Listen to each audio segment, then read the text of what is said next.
여러분, 제가 그 190일이라는 파병 기간 동안 가장 필요했던 것이 있었는데요. 뭐가 제일 필요했을까요? 돈이 필요했을까요? 맛있는 음식이 필요했을까요? 네. 저에게 가장 필요했던 것은요, 바로 교회였습니다.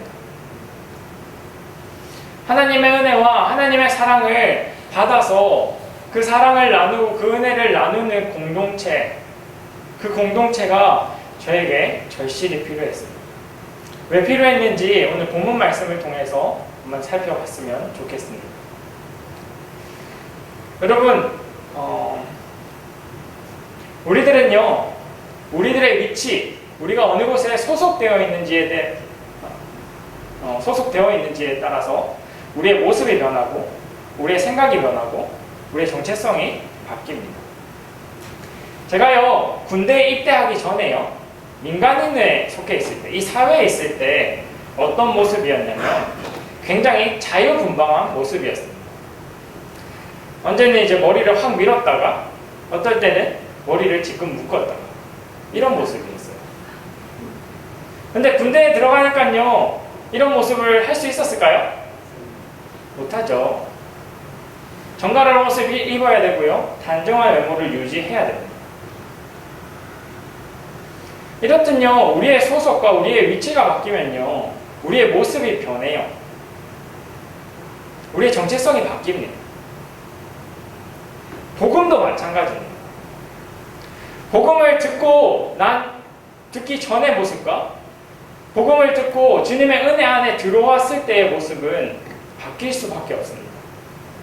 우리의 정체성은 다를 수밖에 없습니다.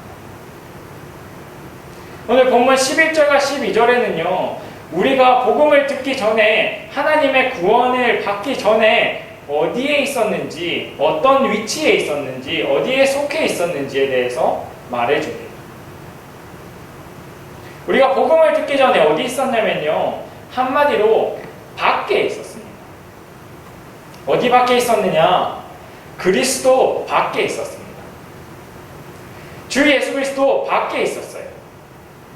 그리고 하나님 나라 밖에 있었습니다.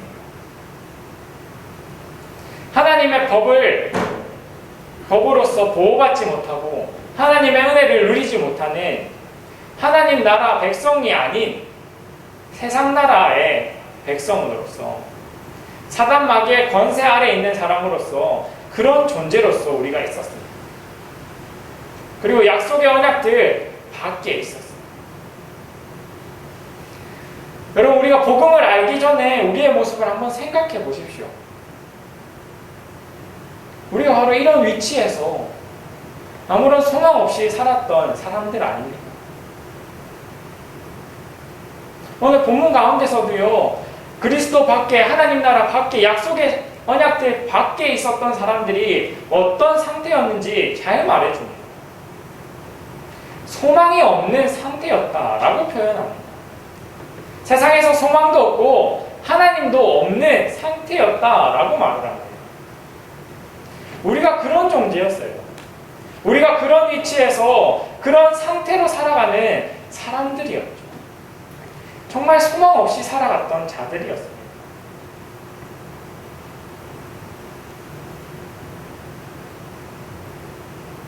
이 세상에 잠깐의 쾌락과 즐거움은 있었지만 그 즐거움을 쫓아서 가다 보면은 그 다음 문이 불안하고요, 그 다음에 어떤 날이 두려움으로 다가오고요, 앞으로 내가 어떻게 살아야 되고 무엇을 위해서 살아가야 되는지 알지 못하는 상황 가운데 우리가 있었죠.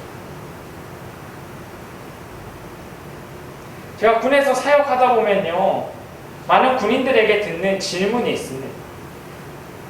목사님, 저는 앞으로 어떻게 해야 될까요? 라는 질문입니다. 되게 황당한 질문이죠. 자기 인생을 왜 나한테 묻는 건지 모르겠는데 물어요. 근데 그 질문 속에는요, 뭐가 있냐면 불안과 초조함이 있어. 왜? 소망이 없다.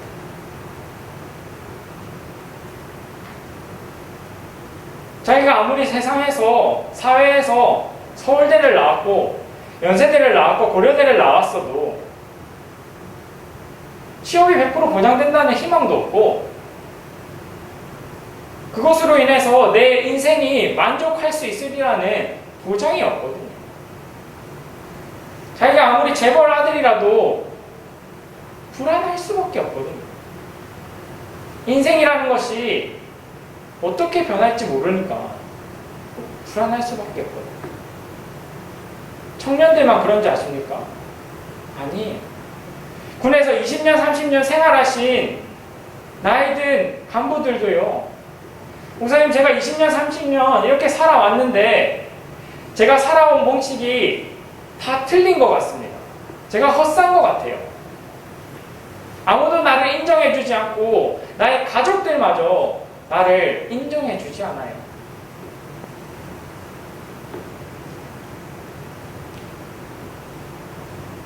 그런 말들을 합니다. 여러분, 우리가요, 하나님 나라 밖에 있을 때, 그리스도 밖에 있었을 때 소망 없이 살아가는 그런 모습이었습니다. 그런데요, 하나님께서 우리를 복음으로 인도하셨죠. 구원으로 인도하셨죠. 그래서 우리가 어느 위치에 오게 되었냐면 바로 예수 그리스도 안에 들어오게 되었습니다. 우리가 잘나서 그랬나요? 우리가 잘나서 하나님 안으로 들어오게 됐나요? 우리가 잘나서 예수 그리스도 안에 들어오게 되었습니까? 우리가 기도 많이 해서, 헌금 많이 해서, 착하게 살아서, 새벽기도 잘 나와서? 아니잖아요. 우리가 아직 죄인 되었을 때에 하나님께서 자기의 사랑을 무엇으로? 예수 그리스도의 피로, 예수 그리스도의 죽음으로 보여주셨지 않습니까? 우리가 잘난 그 모습 가운데서가 아니라 우리가 아직 죄인 되었을 때에, 우리가 아직 죄인으로서 하나님을 배척하고 하나님 밖에 있었을 때에 자기의 가장 소중한 예수 그리스도를 우리에게 내어주심으로 말미암아서 전적인 사랑과 전적인 은혜를 통하여서 우리를 구원으로 인도해 주셨지 않습니까? 그래서 저와 여러분이 지금 이 자리에 있는 거죠. 그래서 저와 여러분들이 매일 매순간 하나님의 은혜에 감사하며 하나님의 사랑에 감사하며 그 사랑을 묵상하며 사는 것 아닙니까? 여러분, 제가 파병 기간 동안 왜 교회가 필요했는지 아십니까?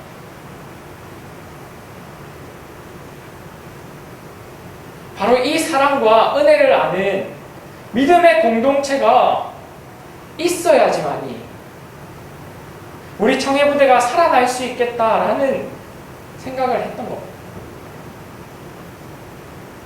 사람들이요, 다 자기가 신이 되어서, 자기가 하나님이 되어서 자신의 뜻이 맞고 자신의 생각이 옳고 자기가 최고라고 생각하기에 아무리 계급이 있는 군대 사회라고 해도요, 이등병부터 대령까지 다 각자가 생각이 다릅니다. 그래서 싸움이 일어날 수밖에 없어요.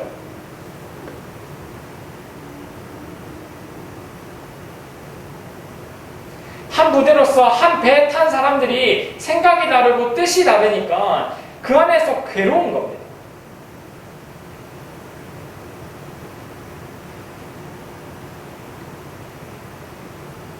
그래서요, 부대 안에서 교인들을 한 명씩 불렀습니다.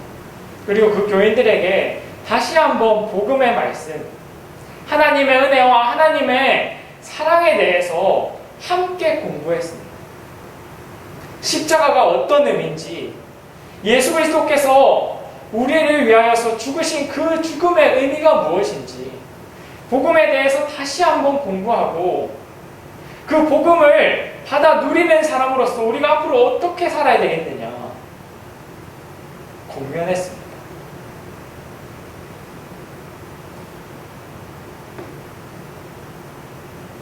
그럼 우리가 전적인 사랑을 받았으면, 하나님의 값없는 은혜를 누리고 살면 그 사랑을 나눠줘야 되지 않겠습니까? 하나님께서 자기 자신을 내어주셨으면 우리도 나 자신을 내어주기까지 사랑해야 되지 않겠습니까? 나를 내려놓고 내 옆에 있는 사람을 위해서, 먼저는 성도를 위해서, 하나님의 사람을 위해서 주님의 사랑을 실천해 보여야 되지 않겠습니까? 복음에 대해서 다시 한번 선포하고 증거하자 우리 배의 분위기가 바뀌었습니다.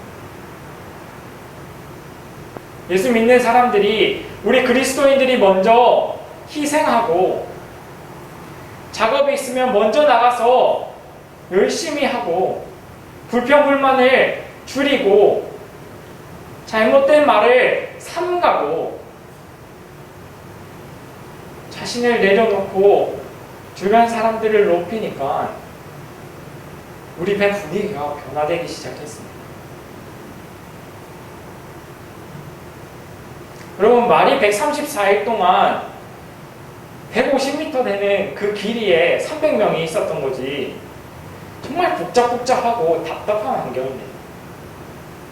합참에서도요, 그냥 일반적인 상황 가운데서도 사건 사고가 많은 청해부대인데, 코로나 상황으로서 상륙도 못하는 너희 배가 아무 사건 사고 없이 돌아온 것은 기적이다 말했습니다.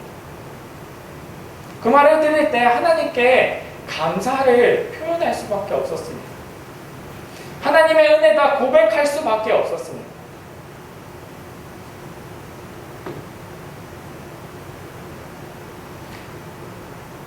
제가요, 2019년에 3명의 대원을 먼저 보냈습니다.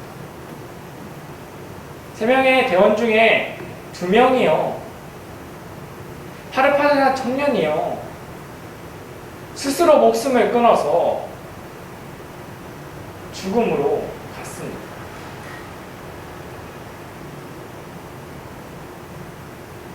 그 장례에 들어갔을 때는요, 여러 장례식장을 가봤고 장례식을 봤지만, 청년이 죽은 그 장례식은 뭐라 표현하기가 되게 힘들더라고요.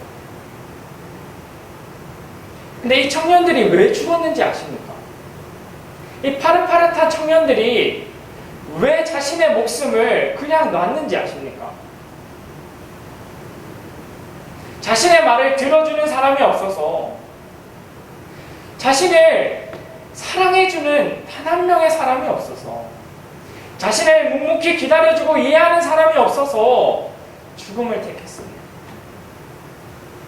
그 주변에는요, 그리스도인들이 있었어요. 하나님의 전적인 사랑과 은혜를 경험한 사람들이 있었다고요. 근데 그리스도인이 있었음에도 불구하고 그 친구를 기다려주고 사랑해주지 못하고 은혜를 베풀지 못해서 그 일로 인해서 한 친구의 생명이 끝이 났습니다.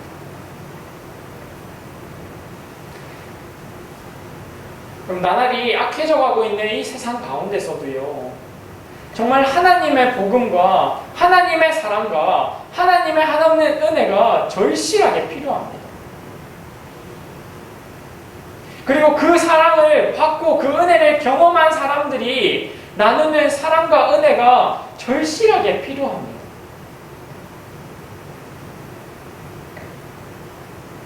제가 청해부대 가서요, 저 혼자 북치고 장구치고 하나님의 말씀대로 살겠다 하면요, 아마 저부터 죽었을 거예요.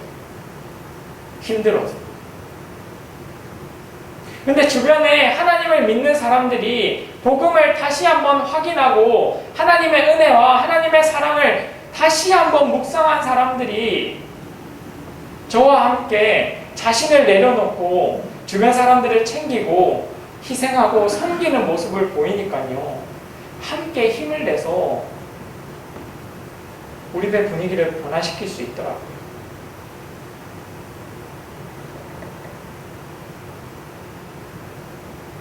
사랑하는 성도 여러분, 좀 무거운 질문을 드리도록 하겠습니다.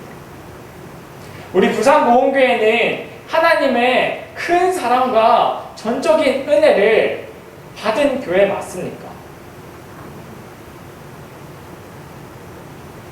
하나님의 한없는 사랑, 자기를 내어주기까지, 죽기까지 우리를 사랑하신 그 사랑과 은혜를 경험한 교회가 맞습니까? 그렇다면 그 사랑과 그 은혜를 나누고 있습니까? 사랑하는 성도 여러분, 이번 한 주간에 나의 삶을 돌아보면서 나는 과연 하나님의 사랑과 은혜를 날마다 묵상하고 그것에 감사하고 있는지, 그래서 하나님처럼 사랑하고 하나님처럼 은혜를 나누기 위하여서 애쓰고 힘쓰고 있는지 돌아보시기를 바랍니다. 오늘 본문의 마지막 말씀처럼 19절부터 22절에 나오는 말씀처럼 정말 하나님의 사랑과 은혜로 말미암아서 우리 부산모험교회가 하나 되어 가길 원하고요. 하나님이 거하실 만한 거룩한 하나님이 거하실 만한 처소가 되어져 가기를 간절히 바라겠습니다. 십자가로 말미암아서 우리에게 내려진 은혜, 하나 되게 하신 그 은혜가 넘쳐나는 참된 주님의 교회 되기를 간절히 바라겠습니다. 아멘.